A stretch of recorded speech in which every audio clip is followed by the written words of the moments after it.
Hello everyone, greetings of the day. आज का हमारा टॉपिक है फीचर्स ऑफ मिक्स्ड इकोनॉमी। जी हाँ दोस्तों, आज हम डिटेल में जानेंगे कि भैया मिक्स्ड इकोनॉमी कहते किसको हैं और उसके फीचर्स क्या होते हैं। ये शुरुआत करते हैं। आइए सबसे पहले जानते हैं कि मिक्स्ड इकोनॉमी का मतलब क्या होता है। इन्होंने बोला है कि ये एक मिक्सचर है कैपिटलिस्टिक और सोशलिस्टिक इकोनॉमी का। ठीक है, मतलब कैपिटलिस्टिक इकोनॉमी और सोशलिस्टिक इकोनॉमी दोनों के फीचर्स आ जाते हैं मिक्स्ड इकोनॉमी के अंदर। इस सिस्टम में क्या होता है कि पूरी आज़ादी होती है आपको इकोनॉमिक एक्टिविटीज़ करने के लिए।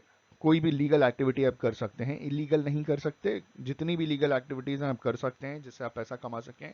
लेकिन इन्होंने कहा कि गवर्नमेंट का इंटरफेरेंस होता है ताकि सोशल वेलफेयर किया जा सके। ठीक है, आगे इन्होंने बोला hence it is a blend of both the economies. तो ये सोशलिस्टिक और कैपिटलिस्टिक इकोनॉमी का एक ब्लेंड है।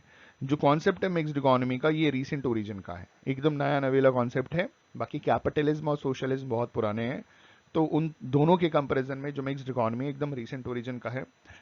आगे कहा जा रहा है कि जो डेवलपिंग कंट्रीज है जैसे इंडिया हो गया, इन्होंने भी मिक्स्ड इकोनॉमी के कॉन्सेप्ट को अडॉप्ट करके रखा है ताकि अपने इकोनॉमिक डेवलपमेंट के पेस को एक्सेलरेट किया जा सके, मतलब तेजी से इकोनॉमिक ग्रोथ किया जा सके। 1947 तक जब हमारा देश आज़ाद हुआ 1947 में, तब तक हमारा जो देश था वो एक कैपिटलिस्टिक इकोनॉमी था। लेकिन क्योंकि उस टाइम हमारी जो इकोनॉमी थी वो बैकवर्ड भी थी और स्टैगनेंट भी थी, रुकी हुई भी थी और बहुत पिछड़ी हुई भी थी।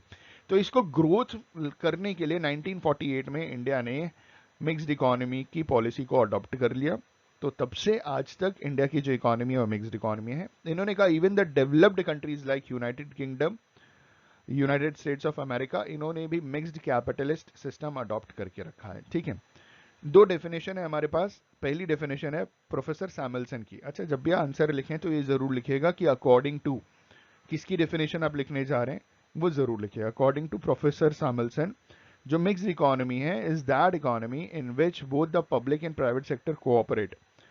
मिक्स्ड इकोनॉमी वो इकोनॉमी है जहां पे पब्लिक और प्राइवेट लोग मिल करके काम करते हैं, कोऑपरेट करते हैं।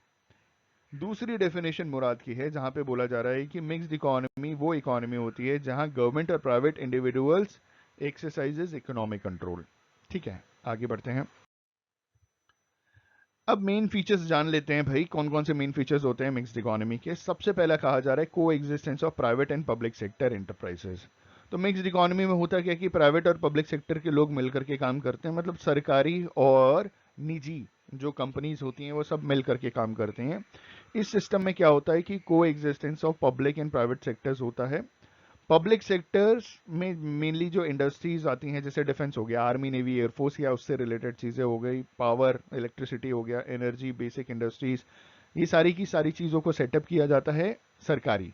दूसरे तौर पे मतलब दूसरे तरफ इन्होंने कहा कि जो प्राइवेट सेक्टर्स होते हैं उसमें सारे के सारे कंज्यूमर गुड्स आते हैं, इंडस्ट्रीज आती हैं, एग्रीकल्चर आता है, स्मॉल स्केल इंडस्ट्रीज आती हैं, ये सारे के सारे डेवलप किए जाते हैं।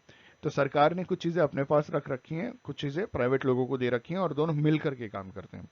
The government encourages both the sectors to develop simultaneously. और सरकार, ठीक है, पब्लिक सेक्टर और प्राइवेट सेक्टर्स को इनकरेज करती है कि वो साथ में डेवलप करें। Second is personal freedom. इन्होंने कहा कि मिक्स्ड इकोनॉमी में क्या होता है कि पूरी तरीके से आज़ादी होती है, चॉइस ऑफ एक ऑक्यूपेशन। जैसे इंडिया मिक्स्ड इकोनॉमी है तो आप कोई भी काम धंधा कर सकते हैं, कोई भी बिजनेस कर सकते हैं जो लीगल हो, इलीगल नहीं। ठीक है, इसकी पूरी आज़ादी है। इसके लिए आपको किसी से परमिशन लेने की ज़रूरत नहीं है। That is your choice of occupation. इन्होंने यही बोला कि मिक्स्ड इकोनॉमी में क्या होता है कि पूरी आज़ादी होती है चॉइस ऑफ ऑक्यूपेशन की। Although consumer does not get full complete liberty, but at the same time government can regulate prices in public interest through public distribution system। तो होता तो ये है कि आप कोई भी काम धंधा कर सकते हो, लेकिन कई बार क्या होता है कि कंज्यूमर्स को पूरी आज़ादी नहीं मिलती, क्योंकि हो सकता है कि कुछ सामान बहुत महंगे मिल रहा हो। तो वहाँ पे सरकार क्या करती है, पब्लिक डिस्ट्रीब्यूशन सिस्टम के थ्रू पब्लिक इंटरेस्ट में, मतलब प्राइसेस को रेगुलेट करती है। जैसे आपने देखा होगा ना, गरीबों के लिए 2 रुपए किलो चावल, 3 रुपए किलो गेहूं, या 3 रुपए किलो चावल 2 रुपए किलो गेहूं मिलता है अभी भी बीपीएल या बीपीएल से नीचे वालों को। बीपीएल से नीचे वालों को शायद फ्री में भी मिलता है। ठीक है, कुछ लोगों को बहुत सस्ते रेट पे ये सारी चीज़ें मिलती है, क्योंकि गवर्नमेंट डिस्ट्रीब्यूशन सिस्टम द्वारा जो लोग अफोर्ड नहीं कर सकते उनके लिए ये सारी चीज़ें पब्लिक इंटरेस्ट में प्रोवाइड कराई जाती है। Third one is private property is allowed. इन्होंने कहा कि मिक्स्ड इकोनॉमी में जैसे कैपिटलिस्टिक इकोनॉमी में प्राइवेट प्रॉपर्टी अलाउड था, वैसे मिक्स्ड इकोनॉमी में भी प्राइवेट प्रॉपर्टी अलाउड इसलिए है क्योंकि कैपिटलिस्टिक की कुछ चीज़ें तो हैं भाई मिक्स्ड इकोनॉमी में। इन्होंने कहा मिक्स्ड इकोनॉमी में प्राइवेट प्रॉपर्टी अलाउ होती है, however here it must be remembered, यहाँ ध्यान में या याद रखने वाली ये बात है कि there must be equal distribution of wealth and income. जो वेल्थ और इनकम है वो बराबरी से डिस्ट्रीब्यूट होना चाहिए सबके बीच में, ठीक है। It must be insured that the profit and the property may not concentrate in few pockets, मतलब आप समझ रहे हो कि कुछ लोगों के पास ज़्यादा प्रॉपर्टी नहीं पहुंचनी चाहिए, ज़्यादा पैसा नहीं पहुंचना चाहिए, क्योंकि पैसे में बहुत पावर होती है, जिसके पास ज़्यादा पैसा आ गया वो कुछ भी करवा सकता है।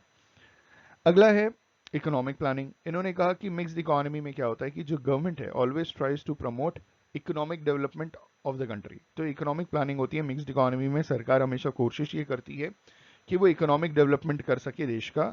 इस पर्पज़ के लिए जो इकोनॉमिक प्लानिंग है वो अडॉप्ट किया जाता है। आपने सुना होगा पहले 5 ईयर प्लान होते थे, प्लानिंग कमीशन होता था जो 5 ईयर प्लान बनाता था, जो 1951 से शुरू हुआ था।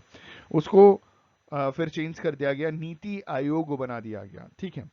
तो ये अभी भी चल रहा है और इसमें सरकार प्लानिंग करती है, जिसकी मदद से जो प्लानिंग किया जाता है वो बहुत ज़रूरी है मिक्स्ड इकोनॉमी में, ताकि इकोनॉमिक डेवलपमेंट किया जा सके। अगला पॉइंट नंबर 5 है price mechanism and controlled price. इन्होंने कहा कि इस सिस्टम में क्या होता है कि जो प्राइस मैकेनिज्म है और regulated price operate simultaneously. Regulated price सरकार द्वारा रेगुलेट किए जाते हैं, जो प्राइस मैकेनिज्म में डिमांड और सप्लाई के बेसिस के ऊपर जो प्राइसेस तय होती हैं वो भी होता है, और सरकार भी प्राइसेस तय करती हैं, दोनों साथ में चलते हैं। Consumer industries price mechanism generally follow होता है, जो कंज्यूमर इंडस्ट्रीज होती हैं, ठीक है। लेकिन कई कभी कभार क्या होता है कि बहुत ज़्यादा शॉर्टेजेस या नेशनल इमरजेंसी जैसे वॉर वॉर कुछ हो गया, ठीक है, उस टाइम जो प्राइसेस कंट्रोल किए जाते हैं वो पब्लिक डिस्ट्रीब्यूशन सिस्टम द्वारा कंट्रोल किए जाते हैं और उसे इफेक्टिव बनाया जाता है कि भाई जो चीज़ है वो सब तक पहुंच जाए, ठीक है। अगला कहा जा रहा है कि जो प्रॉफिट मोटिव है और सोशल वेलफेयर दोनों चलता है। प्रॉफिट मोटिव क्यों? क्योंकि कैपिटलिस्टिक की चीज़ें हैं, है ना। और सोशल वेलफेयर क्यों? क्योंकि सोशलिस्टिक की चीज़ें हैं, तो सोसाइटी का वेलफेयर भी चले होना ज़रूरी है और प्रॉफिट भी कमाना ज़रूरी है। मिक्स्ड इकोनॉमी सिस्टम में इन्होंने कहा कि there are both motive like capitalism and social welfare in socialistic economy, ठीक है। आगे बढ़ते हैं। अगला है चेक ऑन इकोनॉमिक इनइक्वालिटीज। इस सिस्टम में क्या होता है कि जो गवर्नमेंट है बहुत सारे मेजर्स लेती है to reduce the gap between rich and poor through progressive taxation on income and wealth. होता क्या है कि जो अमीर है वो ज्यादा टैक्सेस भरता है, ठीक है, और ये जो टैक्स से लिया हुआ पैसा होता है वो गरीब को दे दिया जाता है एज ए सब्सिडी, ठीक है। तो ये जो डिफरेंसेस है, आप ज्यादा पैसा कमाओगे तो कुछ पैसा आपको टैक्स में भरना पड़ेगा, तो जो टैक्स में भर दिया उतने से आपका पैसा कम हो गया और वही पैसा हमने गरीब को दे दिया जो उसके पास था नहीं। थोड़ा बहुत ये गैप कम करने की कोशिश की जाती है, अमीर से टैक्स वसूला जाता है, गरीबों को सब्सिडाइज रेट पे चीज़ें दी जाती है, ठीक है।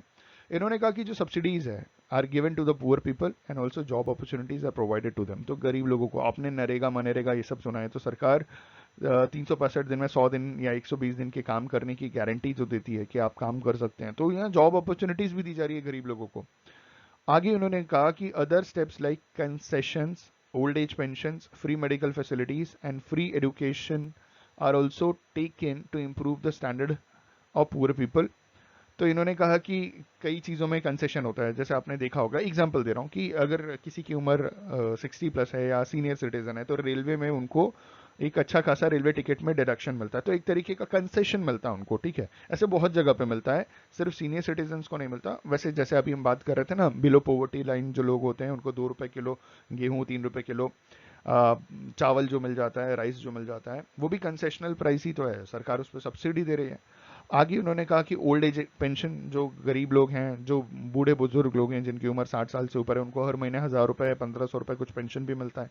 फ्री मेडिकल फैसिलिटी, सरकारी अस्पताल में फ्री मेडिकल फैसिलिटीज़ है। सर्व शिक्षा अभियान के थ्रू फ्री एजुकेशन दिया जाता है ताकि पुअर पीपल का स्टैंडर्ड ऑफ लिविंग इंप्रूव कर सकें। देखिए पढ़ाई में बहुत पावर है, अगर कोई बच्चा पढ़ जाता है तो वो ज़रूर से काबिल बन जाएगा और कुछ ना कुछ कर ही लेगा लाइफ में, कुछ ना कुछ कमाएगा।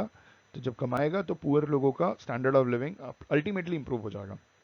इन्होंने, और इसके लिए सारे के सारे कदम सरकार उठाती है। इन्होंने आगे कहा कि hence all the steps helps to reduce the economic inequalities. तो ये सारे के सारे जो स्टेप्स हैं वो इनइक्वालिटीज, जो इकोनॉमिक इनइक्वालिटीज है ना, अमीर गरीब में ये जो डिफरेंसेस आ गए उसको कम करने में मदद करते हैं।